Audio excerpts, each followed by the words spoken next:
Hi friends, welcome back to my YouTube channel. Friends, ಎಲ್ಲರೂ ಹೇಗಿದ್ದೀರಾ? I hope ಎಲ್ಲರೂ ಚೆನ್ನಾಗಿದ್ದೀರಾ ಅಂತ ಅಂದ್ಕೊಂಡಿದ್ದೀನಿ. ನಾನು ಕೂಡ ಸೂಪರ್ ಆಗಿದ್ದೀನಿ. ಫ್ರೆಂಡ್ಸ್, ಇವತ್ತಿನ ವಿಡಿಯೋ ಬಂದು ಡೈಲಿ ವ್ಲಾಗ್ ಇರುತ್ತೆ. ಸೊ ಬನ್ನಿ ಡೈಲಿ ವ್ಲಾಗ್ನ ನೋಡ್ಕೊಂಬರೋಣ. ಸೊ ನೋಡಿ, ಮಾರ್ನಿಂಗು 6 o'clockಗೆ ಎದ್ದಿದ್ದೀನಿ. ಸೊ ನೋಡ್ತಾ ಇರ್ಬೋದು ಸೂರ್ಯ ಯಾವ ರೀತಿ ಹೊಳಿತಾ ಇದ್ದಾನೆ ಅಂತ. ಸೊ ನೋಡಿ, ಬಾಗಿಲು ಪೂಜೆ ಎಲ್ಲ ಮುಗಿಸಿದ್ದೀನಿ. ಈಗ ರಂಗೋಲಿ ಹಾಕ್ತಾ ಇದ್ದೀನಿ. ಬನ್ನಿ ನೋಡಿ ರಂಗೋಲಿನ ಯಾವ ರೀತಿ ಹಾಕ್ತಾ ಇದ್ದೀನಿ ಅಂತ. ಸೊ ನೋಡ್ತಾ ಇರ್ಬೋದು ನೀವು.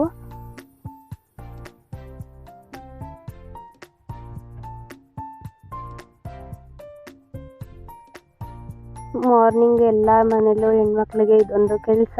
ಬೆಳಗ್ಗೆ ಎದ್ದು ಬಾಗಿಲು ಪೂಜೆ ಮಾಡಿ ರಂಗೋಲಿ ಹಾಕೋದು ಎಲ್ಲ ಹೆಣ್ಮಕ್ಳಿಗೂ ಒಂದು ಖುಷಿ. ಎಲ್ಲ ಹೆಣ್ಮಕ್ಳು ಕೂಡ ಮಾಡ್ತಾರೆ ಈ ಒಂದು ಕೆಲಸನ. ಸೊ ನೋಡಿ, ಅದೇ ರೀತಿ ನಾನು ಕೂಡ ಇವತ್ತು ಬೆಳಗ್ಗೆ ಬೇಗ ಎದ್ದು ರಂಗೋಲಿ ಹಾಕ್ತಾ ಇದ್ದೀನಿ ಮನೆ ಮುಂದೆ.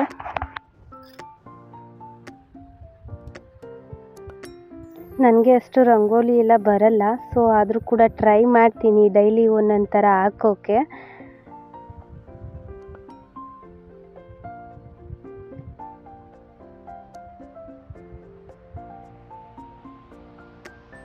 ಸೊ ನೋಡ್ತಾ ಇರ್ಬೋದು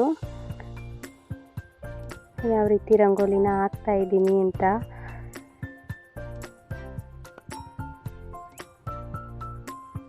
ಸೊ ಮಾರ್ನಿಂಗ್ ತುಂಬ ಚಳಿ ಇರುತ್ತೆ, ಹಾಗಾಗಿ ಚಳಿಲಿ ಯಾವ ರೀತಿ ಹಾಕ್ತಾ ಇದ್ದೀನಿ ನೋಡಿ. ಚಳಿ ಅಂದರೆ ತುಂಬ ಚಳಿ ಇದೆ ಇಲ್ಲಿ ಅಂತೂ, ಫುಲ್ಲು ಚಳಿ.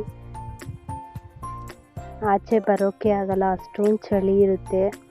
ಆದರೂ ಕೂಡ ಮಾರ್ನಿಂಗ್ ಹೇಳಲೇಬೇಕು, ಯಾಕಂದರೆ ಮಕ್ಕಳನ್ನ ಸ್ಕೂಲ್ಗೆ ರೆಡಿ ಮಾಡಿ ಕಳಿಸ್ಬೇಕಲ್ವಾ. ಸೊ ಹಾಗಾಗಿ ಮಾರ್ನಿಂಗ್ ಹೇಳಲೇಬೇಕು ಬೆಳಗ್ಗೆನೇ. ಸೊ ಅದೇ ರೀತಿ ಇವತ್ತು ಕೂಡ ಎದ್ದು ಹಾಗೆ ವಿಡಿಯೋ ಮಾಡೋಣ ಅಂತ ವಿಡಿಯೋ ಮಾಡ್ತಾ ಇದ್ದೀನಿ. ಸೊ ನೋಡಿ ಯಾವ ರೀತಿ ರಂಗೋಲಿ ಹಾಕಿದ್ದೀನಿ ಅಂತ. ಸೊ ಇವಾಗ ಅರಿಶಿನ ಕುಂಕುಮನ ಇಡ್ತಾ ಇದ್ದೀನಿ ರಂಗೋಲಿಗೆ. ಸೊ ರಂಗೋಲಿಯನ್ನು ಕೂಡ ಪೂಜೆ ಮಾಡ್ತೀವಿ. ಸೊ ನೋಡಿ, ಇವಾಗ ಹೂವನ್ನ ಇಡ್ತಾ ಇದ್ದೀನಿ ಯಾವ ರೀತಿ ಪೂಜೆ ಮಾಡ್ತಾ ಇದ್ದೀನಿ ಅಂತ.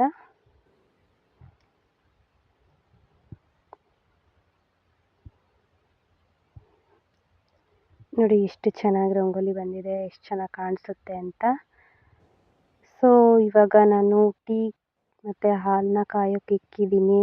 ಮಕ್ಕಳಿಗೆ ಹಾಲು ಕಾಯಿಸ್ತಾ ಇದ್ದೀನಿ, ಹಾಗೆ ನಮಗೆಲ್ಲ ಟೀ ಇಕ್ಕಿದ್ದೀನಿ. ಸೊ ನಾವು ಕಾಫಿ ಯಾರು ಕುಡಿಲ್ಲ. ಹಾಗೆ ತಿಂಡಿ ರೆಡಿ ಮಾಡ್ತಾ ಇದ್ದೀನಿ. ನೋಡಿ, ದೋಸೆ ಆಗಿದೆ ಮತ್ತು ಪಲ್ಯ ಕೂಡ, ತರಕಾರಿ ಪಲ್ಯ ಕೂಡ ರೆಡಿ ಮಾಡಿದ್ದೀನಿ. ನೋಡ್ತಾ ಇರ್ಬೋದು ನೀವು, ಬಿಸಿ ಬಿಸಿ ಪಲ್ಯ ಕೂಡ ರೆಡಿ ಆಗಿದೆ. ಸೊ ಇವಾಗ ನಾನು ಪಾಪುಂಗೆ ಸ್ಕೂಲ್ಗೆ ವಾಟ್ರ್ ಬಾಟ್ಲಿಗೆ ನೀರು ಹಾಕ್ತಾ ಇದ್ದೀನಿ. ನೀವು ನೋಡ್ತಾ ಇರ್ಬೋದು, ಬಿಸಿನೀರನ್ನ ಕಾಯಿಸಿ ಹಾಕ್ತಾ ಇದ್ದೀನಿ. ನನ್ನ ಮಗನಿಗೆ ಸ್ವಲ್ಪ ಕೋಲ್ಡ್ ಜಾಸ್ತಿ, ಹಾಗಾಗಿ ನಾನು ಯಾವಾಗಲೂ ಬಿಸಿನೀರನ್ನೇ ಹಾಕ್ತೀನಿ ನನ್ನ ಮಗನಿಗೆ. ಸೊ ನೋಡಿ, ಟಿಫನ್ ತಿಂತಾ ಇದ್ದಾನೆ. ಇವಾಗ ಬಾಕ್ಸ್ಗೆಲ್ಲ ಹಾಕಿ ರೆಡಿ ಮಾಡಿದ್ದೀನಿ. ಸೊ ನೋಡಿ, ಇವಾಗ ನಿಮಗೆ ಫ್ರೂಟ್ಸ್ ತೋರಿಸ್ತಾ ಇದ್ದೀನಿ. ಪಪ್ಪಾಯ ಫ್ರೂಟ್ಸು, ಇದು ನಮ್ಮ ತೋಟದಲ್ಲಿ ಬೆಳೆದಿದ್ದು. ಎಷ್ಟು ಚೆನ್ನಾಗಿದೆ, ಎಷ್ಟು ದಪ್ಪನಾಗಿದೆ ನೋಡಿ. ಸೊ ನಮ್ಮ ತೋಟದಲ್ಲೇ ಸಿಕ್ಕಿರೋ ಅಂತಹ ಹಣ್ಣುಗಳು. ಸೊ ಥ್ಯಾಂಕ್ ಯು ಫ್ರೆಂಡ್ಸ್, ಯಾರೆಲ್ಲ ನನ್ನ ವಿಡಿಯೋ ನೋಡಿದ್ದೀರಾ. ಇಷ್ಟ ಆದರೆ ಲೈಕ್ ಮಾಡಿ, ಶೇರ್ ಮಾಡಿ, ಕಮೆಂಟ್ ಮಾಡಿ. Thank you.